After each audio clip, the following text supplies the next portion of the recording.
This is the Volkswagen Passat, the German brand's flagship sedan that for years has been offering shoppers access to a German luxury sedan experience without the German luxury sedan price tag. It's a premium sort of ride that doesn't beg for attention, look glitzy and glamorous, or compact with excessive chrome, and it flies under the radar visually anyways.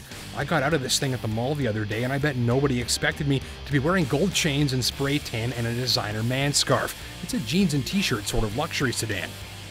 And though the tester didn't look like too much of a party animal all done up in beige, it was fitted with plenty of the good stuff. In this top dog Highline trim, you get heated and power adjustable seating, auto climate control, a driver computer, a navigation interface with Bluetooth multimedia connectivity, and more. And there's also a sunroof and automatic lights and a punchy audio system from the people who make guitars and amps for rock concerts. The tester also got the sport package for these athletic-looking wheels, these slick door sills, this carbon-looking interior trim in place of the boring old wood grain like in your grandmother's LeSabre, and these paddle shifters on the steering wheel for if you're feeling like clicking off some gear changes. Configured thusly, the tester came in around 36 grand, though you can save about $1,500 if you shift your own gears because you can actually get a manual transmission even on this loaded-up trim grade. Sign me the heck up. Best of all, Passat turns in a very authentic luxury sedan experience that hits a little above its price point in several key areas. First, the ride. It's creamy and smooth and laid back with a touch of sporty tautness dialed in for good measure. It's responsive enough in the handling department, but comfort first, and all without riding like a great big glob of mayonnaise. It makes the Passat a totally relaxing place to be. Second, the cabin. It's so German, tidy, neat, meticulous, logical, nicely built and trimmed, but my favorite thing is just how simple and elegant it is. There aren't 100 display screens and consoles and command dials all over, just logical control placement, colors, and materials nicely sorted out against one another, and a beautifully simple look that probably helps make the cabin feel and look even bigger than it is, which is pretty big.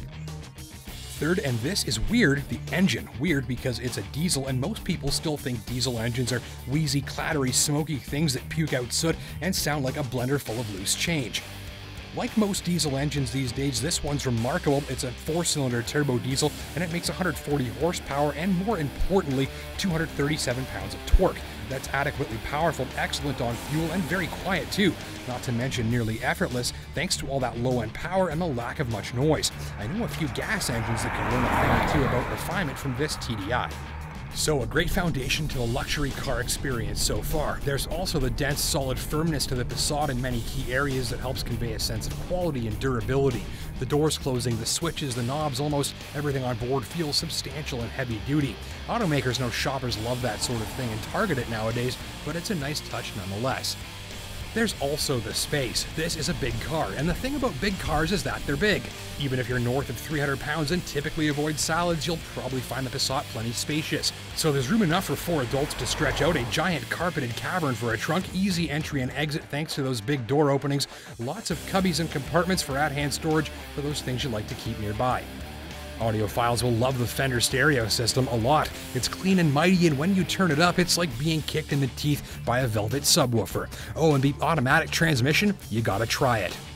So even if you're set on getting your Passat with the manual transmission, you should still try this DSG or direct shift gearbox. It's a type of dual clutch transmission that Volkswagen's been using for ages, and it was one of the originals and is still probably one of the best of its kind on the road. It's like an automatic in that it doesn't have a clutch pedal and it shifts gears on its own, but the guts of the transmission are different. There's no torque converter, for instance, and that enables some benefits. Key among them are that it executes gear changes impossibly fast, perfectly rev matched in both directions, and with no interruption in power flow.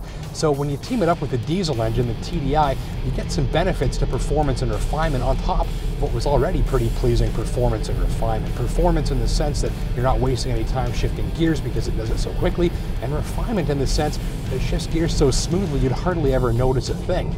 It's really kind of a must-drive technology if you've got the chance. Here's a shot. Just look at how fast this thing shifts gears. So yeah, a must-try transmission indeed. Diesel-powered vehicles these days are also a must-try in general, especially if you haven't driven one in a while or ever. I've been driving lots of the new diesel stuff lately, and these new diesel rides are coming in all shapes and sizes, but a common thread winds through them. They're all great on fuel, powerful, and free of compromise. I also kind of like going to the gas station and seeing this, or seeing half a tank of fuel left with the computer suggesting I can go another 500 clicks.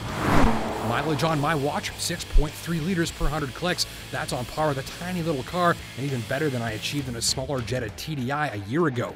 Take that as you will. So let's sum up the only German diesel luxury sedan out there on this side of affordable for the average Canadian.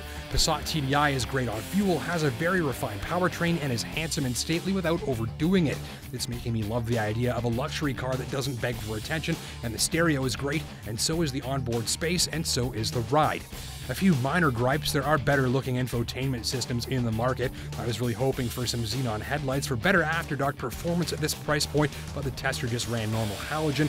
And my biggest gripe is that the backup camera can take 5 seconds or more to kick in at times, which is a pain if you're in a hurry.